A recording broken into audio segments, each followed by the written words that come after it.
Hello students, कैसे हैं आप लोग। स्टडी बहुत अच्छे से चल रही है, ऐसी हमको आशा नहीं पूर्ण विश्वास है। तो बच्चों, केमिकल काइनेटिक्स की यूनिट चालू हो चुकी है और आप लोग इसको फेयर भी बना रहे हैं। यदि पिछले वीडियोस में आपने फेयर को कंप्लीट ना कर पाया हो तो उस वीडियो को आप पॉज करके अपने फेयर को कंप्लीट कर सकते हैं।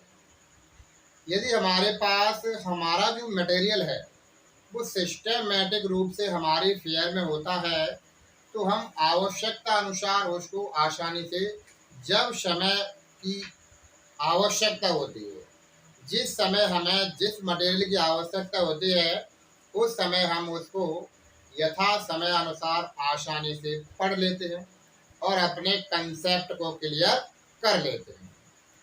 तो जैसा कि बच्चों आपने पिछली वीडियोस में हमने रेट ऑफ रिएक्शन क्या होती है उसका स्टडी कराई आपको।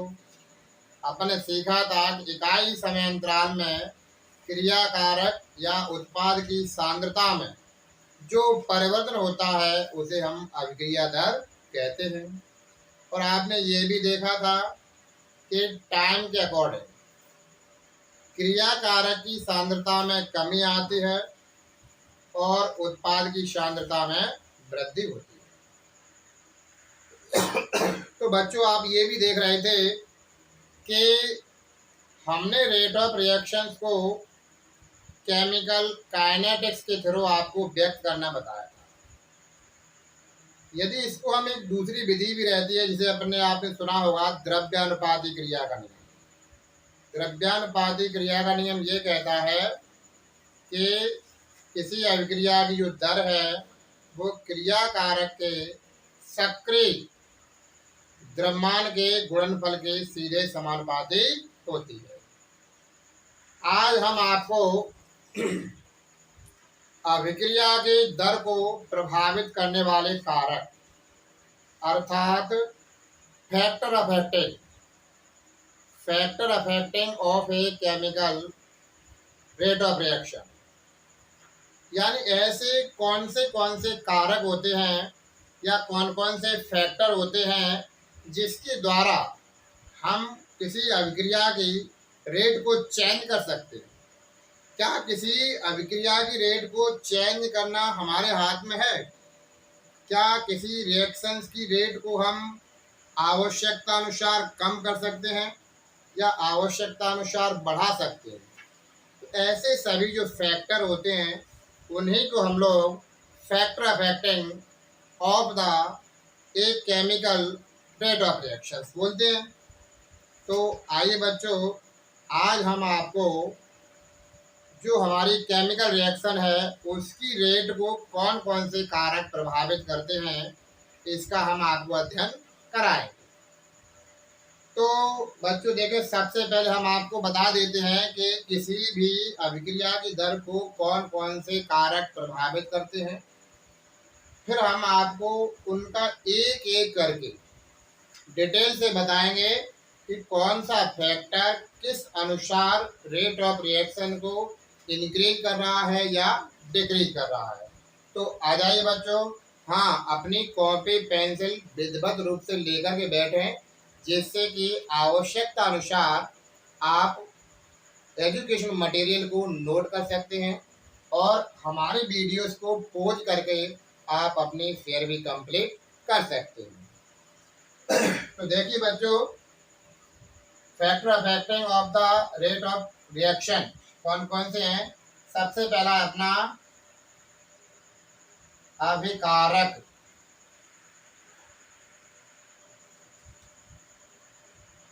अभिकारकों का सांद्रण,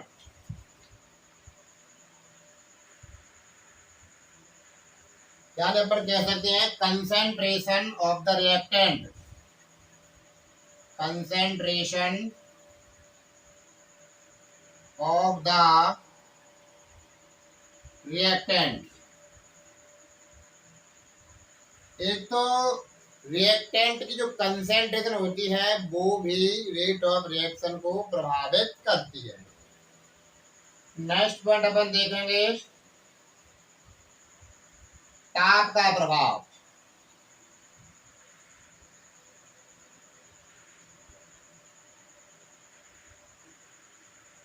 यानी क्या कह सकते हैं अपन लोग, इफेक्ट ऑफ टेम्परेचर,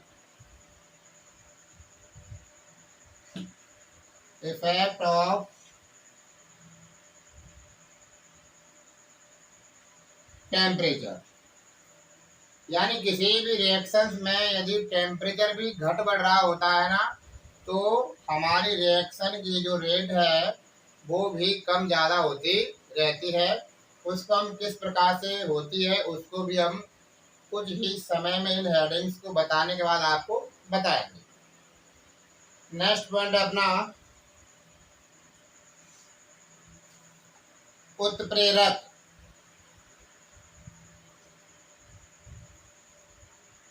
उत्प्रेरक का प्रभाव,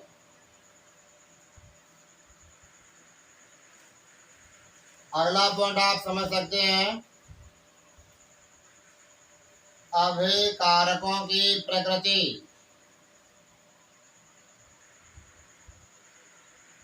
अभिकारकों की प्रकृति। अगला पॉइंट आप देखेंगे क्रियाकारक की, क्रियाकारक की सतह का क्षेत्रफल,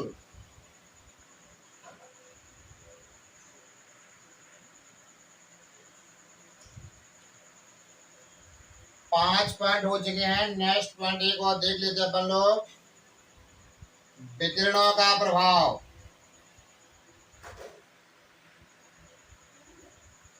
विकिरणों का प्रभाव।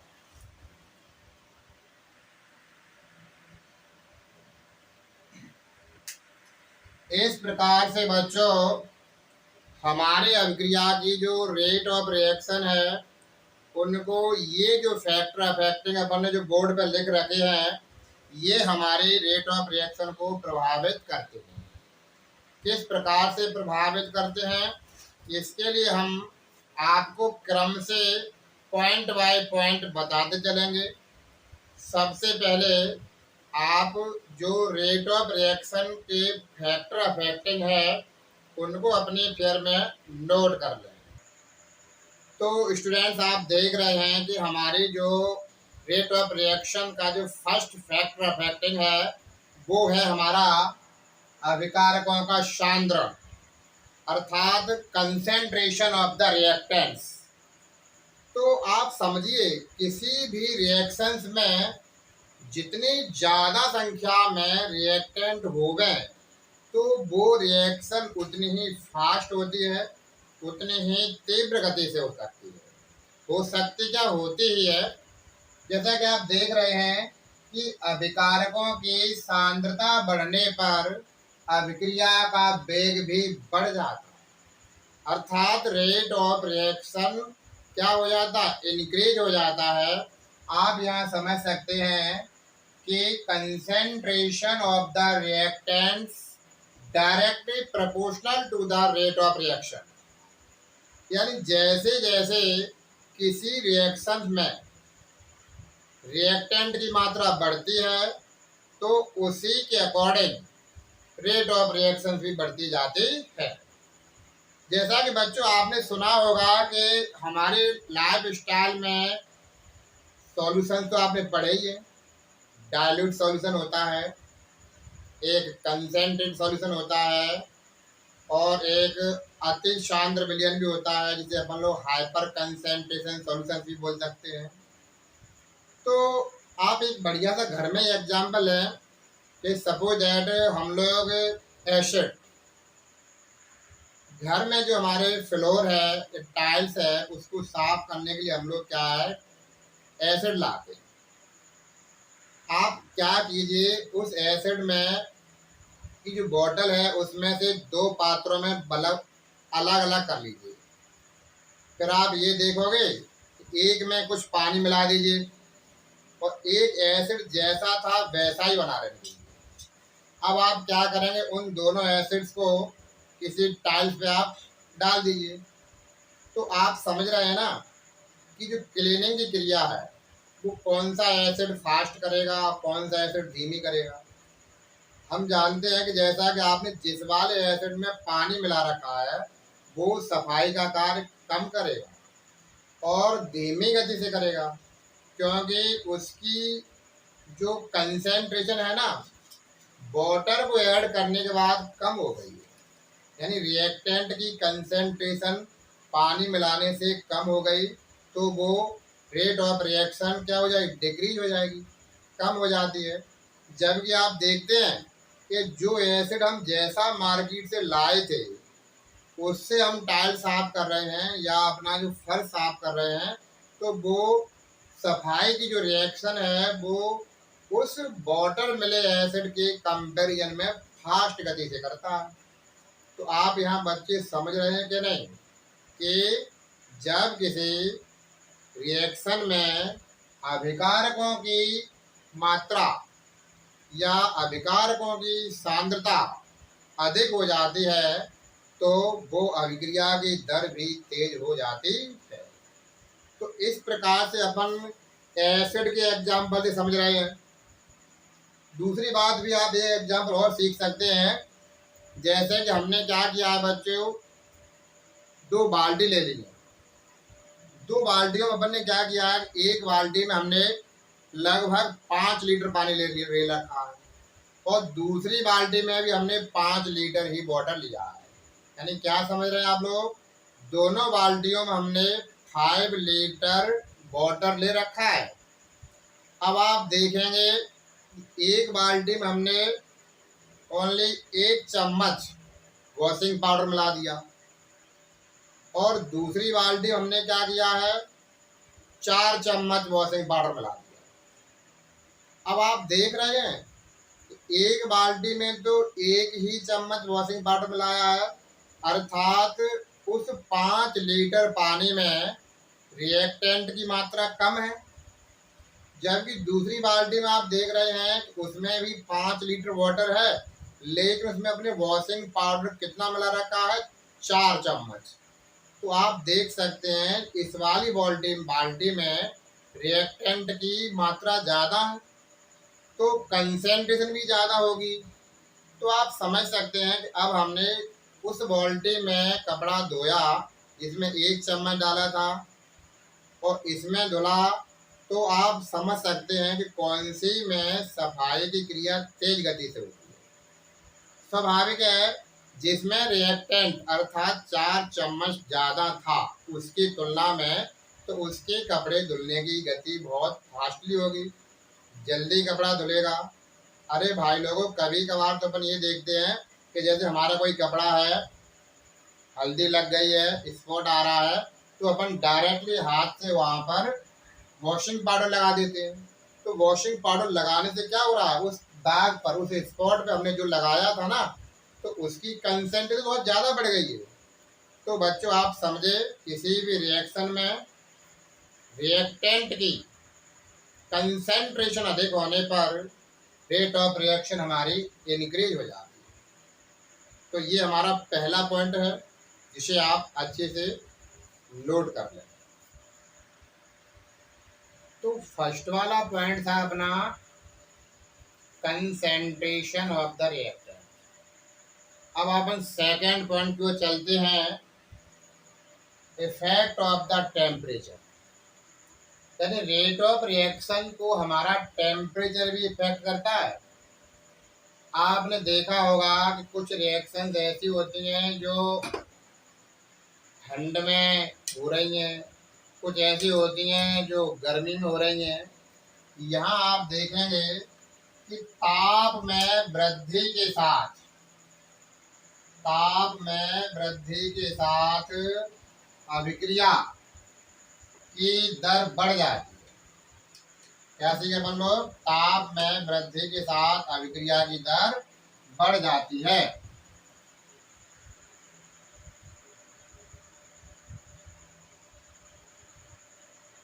तो आप ये समझिए मैक्सिमम रिएक्शंस हैं वो टेम्परेचर के अकॉर्डिंग बढ़ जाते हैं। जैसे कि आपको एग्जाम्पल देखें कि सपोज दैट आपने क्या किया है, चलो फिर लेते हैं, बाल्टी में पानी ले लेते हैं अपन लोग। एक में अपन ने ठंडा पानी ले लिया है और दूसरी वाली बाल्टी है उसमें अपन ने हॉट यानी गर्म बॉटल लिया है। अब आप देखेंगे कि ठंडे वाले पानी में हमने वॉशिंग पाउडर डाल दिया और गर्म पानी में भी अपन ने वॉशिंग पाउडर डाल दिया। अब अपन जो उसको मिक्स करने के बाद आप ये देखेंगे कि हमने जो ठंडे पानी में कपड़ा डाल रहे हैं धुलने के लिए, फिर उसके बाद या दूसरे वाले कपड़े को, दोनों कपड़े गंदे अपने, इसको अपन ने गर्म वाले पानी में रख दिया, तो आप देखेंगे कि कौन से में क्लीनिंग रिएक्शन है वो फास्ट हो रही है। आप सभी ने देखा होगा ना कि ठंडे पानी में कपड़े की जो सफाई की क्रिया है वो धीमी गति से होती है, जबकि गर्म पानी में वॉशिंग पाउडर फास्ट गति से कार्य करता है और हमारे कपड़े को भी जल्दी से जल्दी साफ कर देता है। तो आप क्या सीखे कि किसी भी अभिक्रिया का टेम्परेचर बढ़ाने पर अभिक्रिया की दर बढ़ जाती है, यानी रेट ऑफ रिएक्शन इंक्रीज हो जाती है। और बच्चों एक बात का विशेष ध्यान रखें, यह देखा गया है, यह देखा गया है कि अभिक्रिया का ताप, अभिक्रिया का ताप प्रति 10 डिग्री सेल्सियस बढ़ाने पर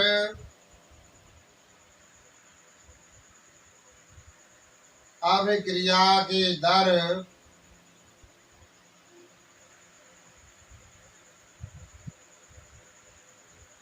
दोगुनी हो जाती है, दोगुनी हो जाती है।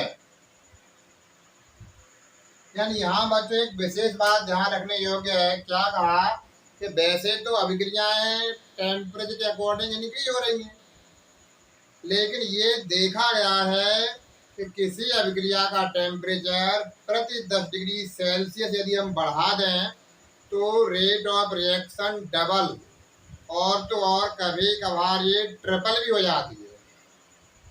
यानी क्या सीखे, सपोज दैट जैसे अपन ने देखा कि कोई रिएक्शन अपने 25 डिग्री सेल्सियस पे हो रही है, अब अपन ने क्या किया है, उस रिएक्शन का जो टेम्परेचर है वो 25 से इंक्रीज करके 35 कर दिया। कितना कर दिया? 35 डिग्री सेल्सियस कर दिया है। तो अब आप क्या देखेंगे कि जो वो अभिक्रिया जो हो रही थी, जिस स्पीड से हो रही थी, वो उस स्पीड की कंपेरिजन में वेरी फास्ट हो जाती है, यानी उसकी जो स्पीड है वो डबल हो जाती है। तो क्या सीखे बच्चों, प्रति 10 डिग्री सेल्सियस ताप बढ़ाने पर अभिक्रिया की दर डबल हो जाती है, दुगनी हो जाती है। तो दोनों पॉइंट अपन स्टडी की, इसमें कंसेंट्रेशन ऑफ द रिएक्टेंट को इंक्रीज करने पर रेट ऑफ रिएक्शन इंक्रीज हो रही है। तो नेक्स्ट पॉइंट अपना इफेक्ट ऑफ टेम्परेचर।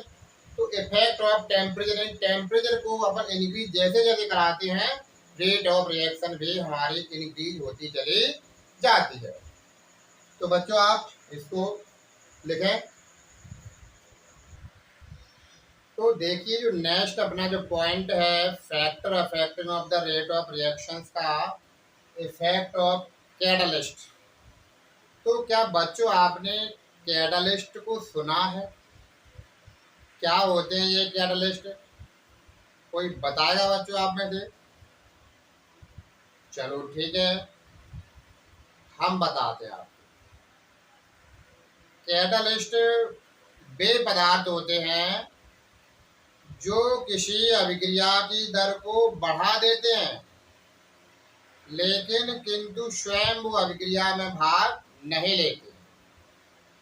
वे पदार्थ जो किसी अभिक्रिया की दर को घटा या बढ़ा देते हैं, किंतु स्वयं अभिक्रिया में भाग नहीं लेते हैं उत्प्रेरक कहलाते हैं।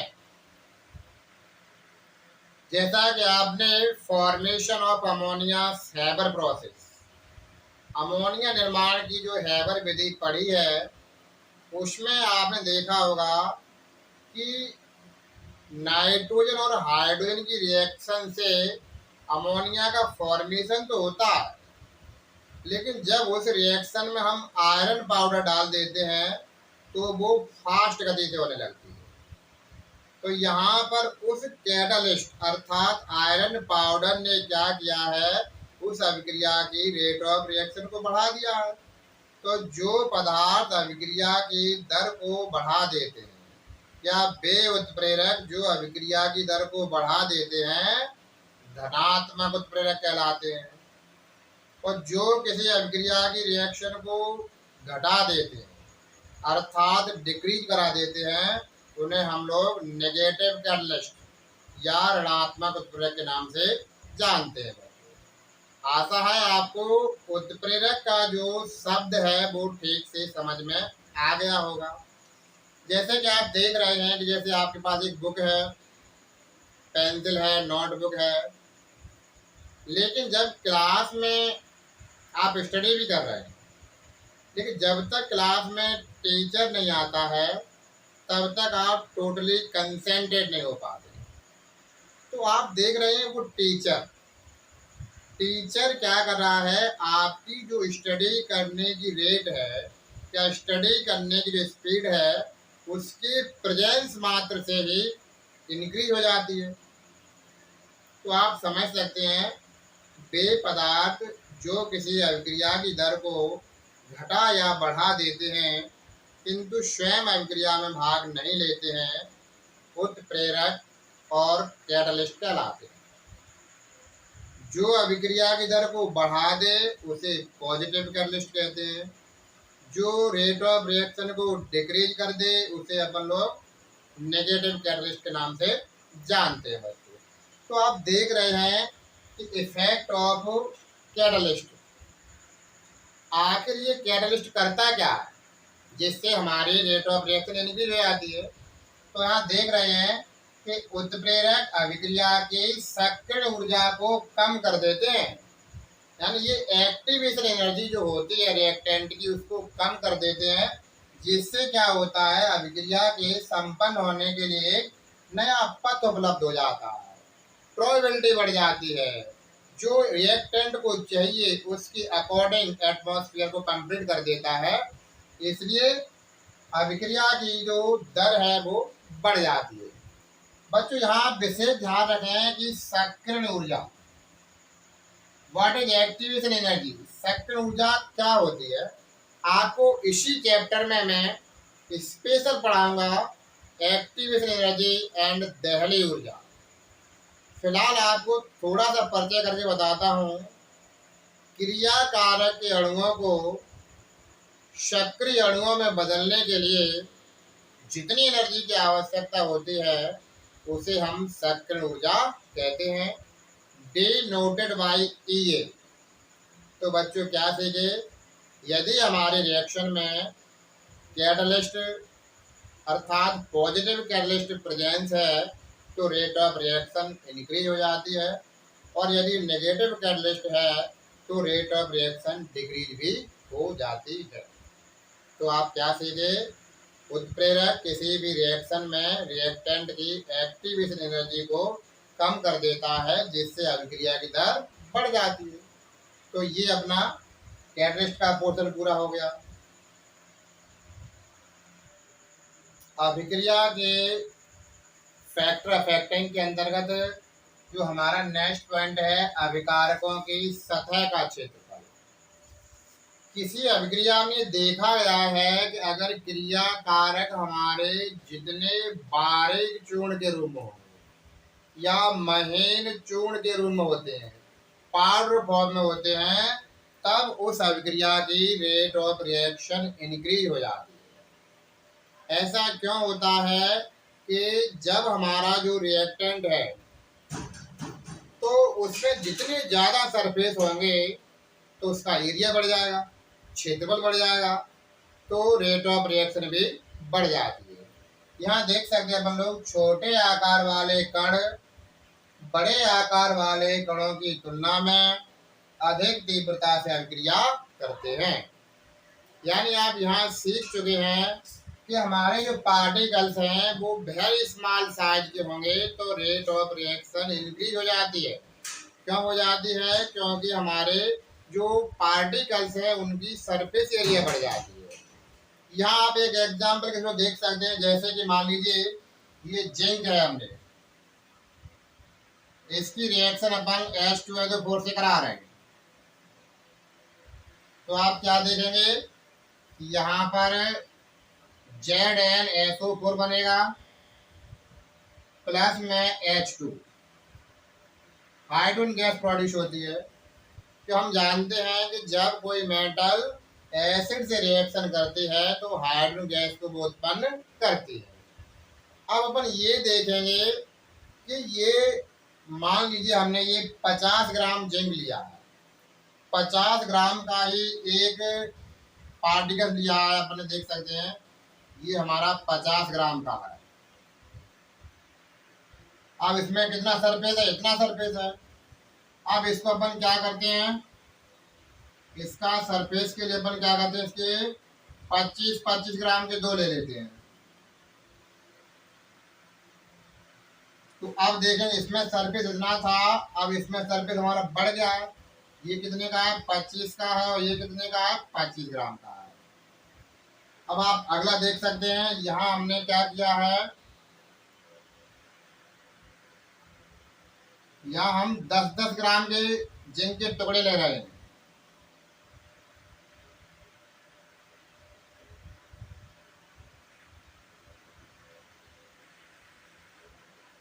ये कितने का है? 10 ग्राम।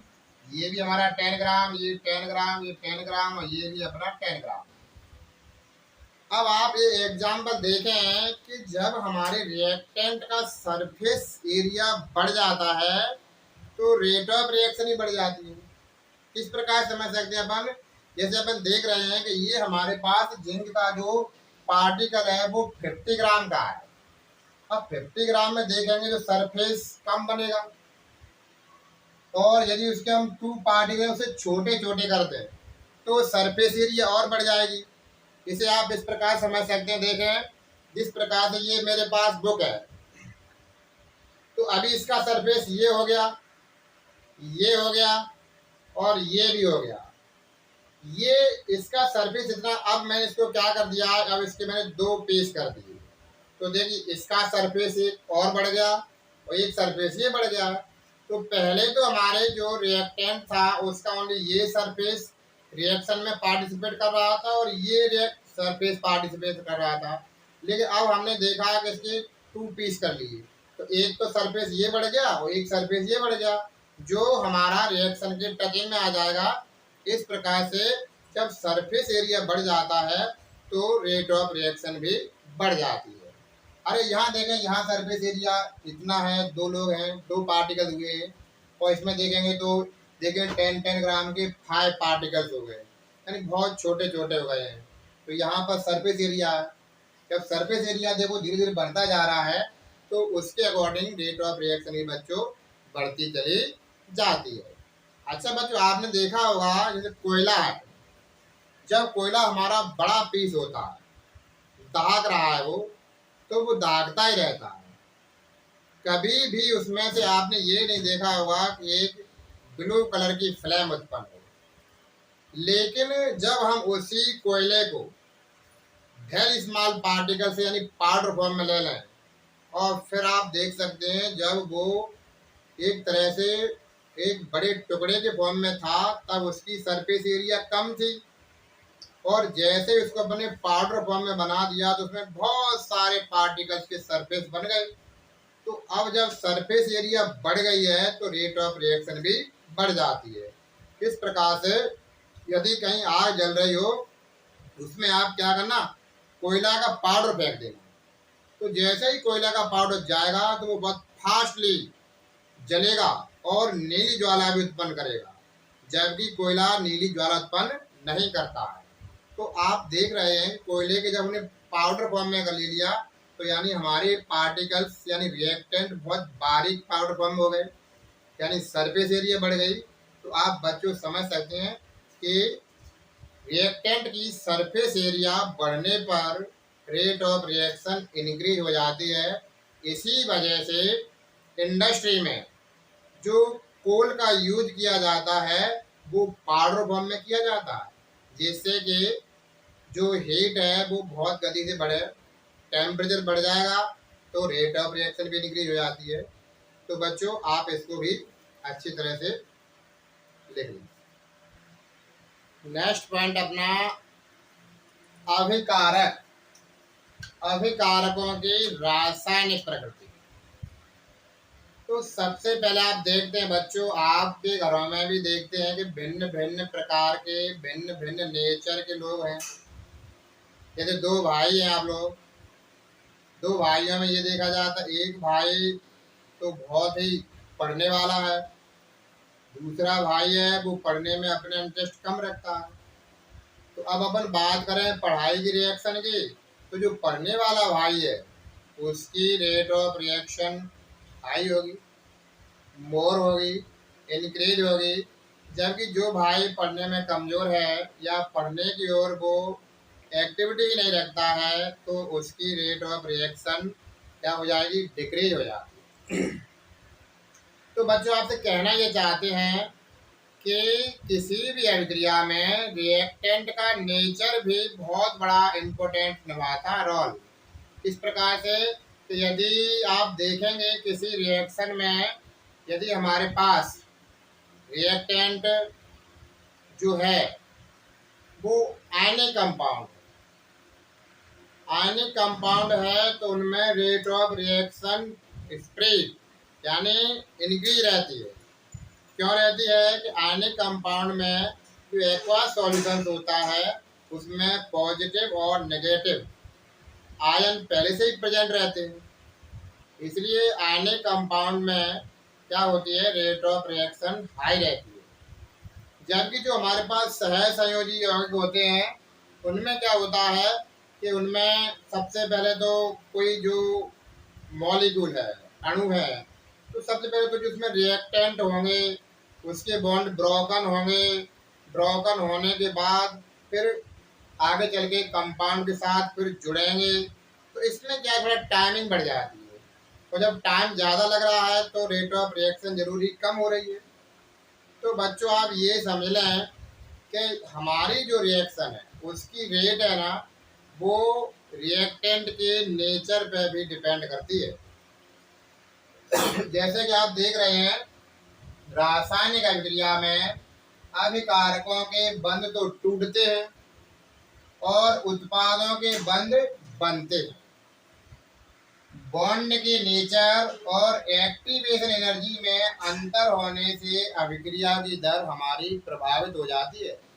ये अपन कैसे समझेंगे, यदि हमारी रिएक्शन में ऐसे कंपाउंड पार्टिसिपेट कर रहे हैं जिनके मध्य में यदि आयनिक बॉन्ड है, कैसा बॉन्ड है, आयनिक बॉन्ड है, तो रेट ऑफ रिएक्शन तेज हो जाती है, इनक्रीज हो जाती है। यदि किसी कंपाउंड में या मॉलिक्यूल में कोवेलेंट बॉन्ड है, सहसंयोजी बंध होने पर क्या होता है कि रेट ऑफ रिएक्शन डिक्रीज हो जाती है, कम हो जाती है।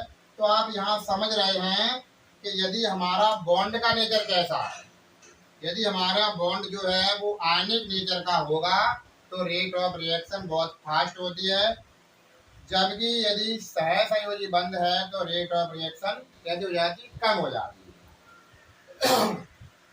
आप समझ सकते हैं, देखो एक एग्जाम्पल के थ्रू बता सकता हूँ। जैसे कि हमने लिया AgNO3, इसकी रिएक्शन अपन NaCl से करा रहे हैं, तो आप देख सकते हैं AgNO3 एक आयनिक कंपाउंड है, NaCl भी आयनिक कंपाउंड है।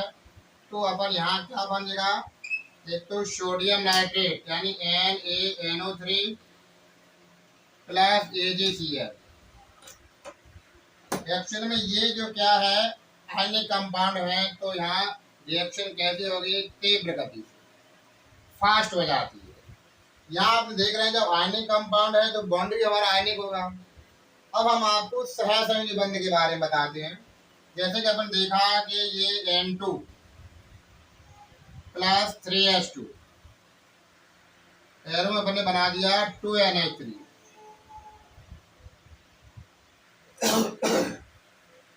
सबसे पहले तो आप ये देखेंगे कि जो N2 है ना, N2 एक सहसंयोजी अणु है, कोवेलेंट मॉलिक्यूल है। इसको अपन कैसे देख सकते हैं कि N bond triple bond N, यानी यहाँ पर जो N और N आपस में जुड़े हैं ना, वो ट्रिपल बॉन्ड से जुड़े हैं।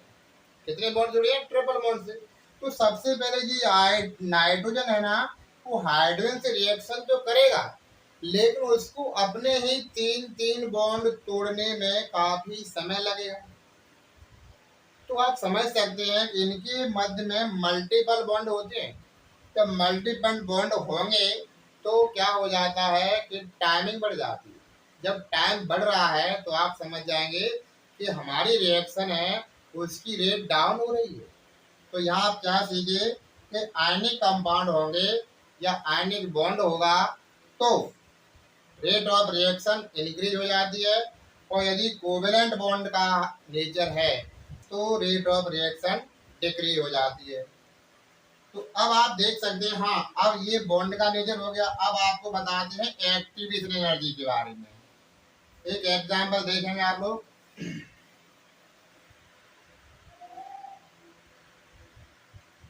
NO प्लस 1/2O2,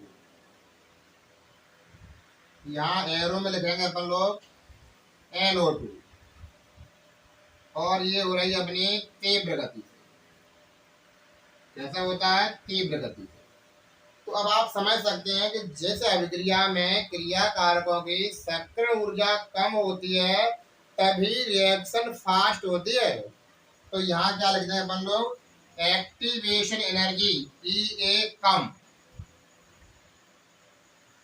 अगला एग्जांपल देख सकते हैं अपन लोग, CO plus 1/2O2 arrow CO2, यहाँ हो गई है अपनी मंद मंद हो रही है। तो आप समझ सकते हैं यहाँ पर जो हमारी एक्टिवेशन एनर्जी है ना, वो कैसी है? अधिक है। तो बच्चों आप क्या सीखे कि किसी भी रिएक्शन में हमारे जो रिएक्टेंट होते हैं उनके नेचर का भी बहुत बड़ा असर पड़ता है। जो रिएक्टेंट यदि आयनिक कंपाउंड फॉर्म में होंगे तो रेट ऑफ रिएक्शन इंक्रीज हो जाएगी, यानी बढ़ जाती है। और यदि हमारे कंपाउंड सहसंयोजी फॉर्म में होते हैं तो उनकी रेट ऑफ रिएक्शन डिक्रीज हो जाती है। जैसा कि ये बॉन्ड के नेचर पर डिपेंड करता है। अब बात आती है एक्टिवेशन एनर्जी की, तो अपन ने पहले ही बता दिया ना। एक्टिवेशन एनर्जी क्या होती है बच्चों, बताएंगे आप लोग? हाँ, अच्छा अच्छा, बहुत बढ़िया। तो आप ये देख रहे थे कि क्रिया कारक के अणुओं को सक्रिय अणुओं में बदलने के लिए जितनी ऊर्जा की आवश्यकता पड़ती है उसे हम उस अणु की सक्रिय ऊर्जा कहते हैं। तो आप इस पॉइंट को भी नोटेड द पॉइंट। रिएक्शन को इफेक्ट करने वालों में जो नेक्स्ट अपना जो फैक्टर है वो है विकिरणों का प्रभाव, यानी कि इफेक्ट ऑफ द रेडिएशंस। बच्चों आपने देखी होंगी कुछ रिएक्शंस ऐसी होती हैं जिनको कुछ न कुछ मात्रा में प्रकाश तो चाहिए ही चाहिए। जैसे कि हमारे प्लांट्स में होने वाली फोटोसिंथेसिस रिएक्शन है, जिसमें देखा गया है कि in presence of sunlight and क्लोरोफॉल और एंड क्लोरोफिल, सॉरी क्या बोल सकते हैं, क्लोरोफिल, एटमॉस्फेयर की CO2 और वाटर से कॉम्बिनेशन करने के फलस्वरूप ग्लूकोज या फूड का फॉर्मेशन करती है। आपने स्टडी की भी होगी कि यदि फोटोसिंथेसिस में सनलाइट कम पड़ जाए ना तो फोटोसिंथेसिस की जो स्पीड है वो डाउन हो जाती है, घट जाती है। अरे सभी प्लांट्स को प्रकाश किसी न किसी रूप में बहुत ही आवश्यक होता है। जैसा कि आप समझ सकते हैं, जो हमारे इंडोर प्लांट्स होते हैं उन्हें भी प्रकाश चाहिए, क्योंकि प्रकाश की उपस्थिति में ही वो अपने बायोकेमिकल्स रिएक्शन है उनको एक्टिवेट कर पाते हैं। तो हम यहाँ कह सकते हैं कि अभिकारक तंत्र द्वारा, किसके द्वारा? अभिकारक तंत्र के द्वारा उपयुक्त विकिरणों के फोटोन, फोटोन यहाँ पर एक एनर्जी है, फोटोन एक प्रकाश का बंडल है, फोटोन एक प्रकाश का पुंज है, के अवशोषण के कारण कुछ केमिकल रिएक्शंस की जो स्पीड है वो फास्ट की जा सकती है। अगर ऐसी अभिक्रियाएं हैं जो प्रकाश की उपस्थिति में तीव्र गति से संपन्न हो जाती हैं, उन्हें हम प्रकाश रासायनिक रिएक्शंस कहते हैं, यानी फोटो केमिकल रिएक्शन। वे अभिक्रियाएं जो प्रकाश की उपस्थिति में तीव्र गति से संपन्न होने लगती हैं, उन्हें हम प्रकाश रासायनिक अभिक्रियाएं कहते हैं। तो आप यहाँ देख सकते हैं, जैसे कि हमारे फोटोकेमिकल रिएक्शंस के एग्जाम्पल में सबसे पहला एग्जाम्पल तो अपना फोटोसिंथेसिस अर्थात प्रकाश संश्लेषण का होगा। दूसरा एग्जाम्पल अपन समझ सकते हैं act as a photocopy, photography. इन सभी रिएक्शंस में प्रकाश हमें कहीं न कहीं किसी न किसी रूप में आवश्यक होता है। तो आप क्या समझ रहे हैं? वे अभिक्रियाएं जो प्रकाश की उपस्थिति में संपन्न हो जाती हैं, उन्हें हम फोटोकेमिकल रिएक्शंस या प्रकाश रासायनिक अभिक्रियाएं कहते हैं। इसका एग्जाम्पल आप देख सकते हैं, जैसे कि H2 plus Cl2 arrow 2HCl। तो ये हमारे मंद गति से हो रही है, मंद गति से हो रही है। तो आप समझ जाएंगे कि ये रिएक्शन प्रकाश की अनुपस्थिति में होगी।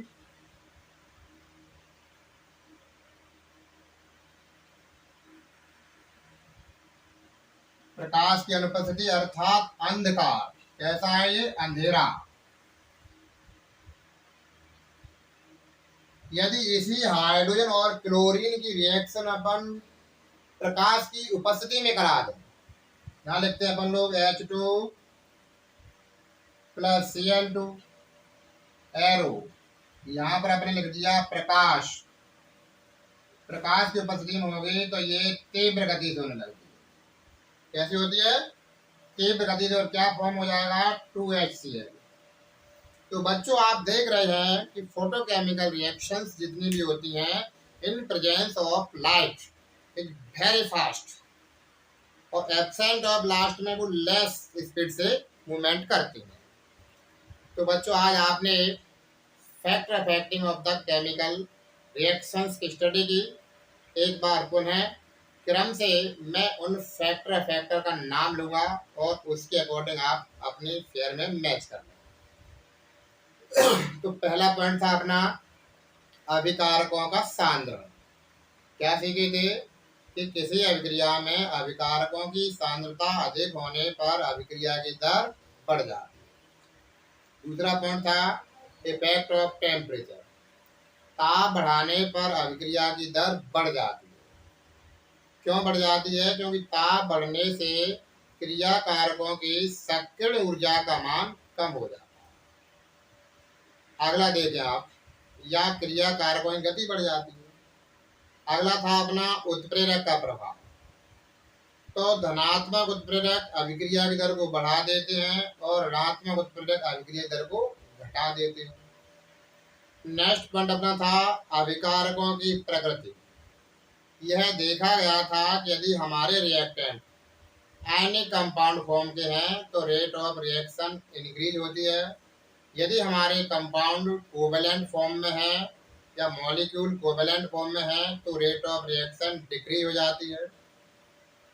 इफेक्ट ऑफ रेडिएशंस हमने देखा, कुछ रिएक्शंस एक उपयुक्त फोटोन की प्रेजेंटेशन में फास्टली होती हैं, जैसा कि हमारा फोटोसिंथेसिस, और ऐसी रिएक्शंस को हमने फोटोकेमिकल रिएक्शंस कहा। और अपन स्टडी कर सकते हैं इफेक्ट ऑफ प्रेशर। तो प्रेशर में ये देखा जाता है कि दाब का प्रभाव केवल उन्हीं अभिक्रियाओं पर पड़ता है जो गैसीय फॉर्म में होती है, अर्थात दाब बढ़ाने पर किसी अभिक्रिया की दर बढ़ जाती है। तो आशा है आज का लेक्चर आपको बहुत अच्छे से समझ में आया होगा। बच्चों, इस वीडियो को आप बार बार देखें। ये जो टॉपिक है वो हमारे एग्जाम के पर्पज से वेरी इंपॉर्टेंट है, कई बार एग्जाम में पूछा गया है, और इसको अच्छे से नोट करें, अच्छे से समझ लें। और इस कक्षा को अब हम यहीं पर समापन करते हैं, और आपसे कहना चाहते हैं कि इस वीडियोस को या हमारे लिंक को अपने मित्रों को, अपने सहपाठियों को अधिक से अधिक शेयर करें, जिससे कि उनका और हमारा जुड़ाव हो सके और उनकी स्टडी बहुत अच्छे से हो सके। तो बच्चों, अब हम इस वीडियो के अंत में बस यही कहना चाहते हैं कि वीडियोस को अधिक से अधिक लाइक, शेयर, सब्सक्राइब और शेयर जरूर कर दें। धन्यवाद।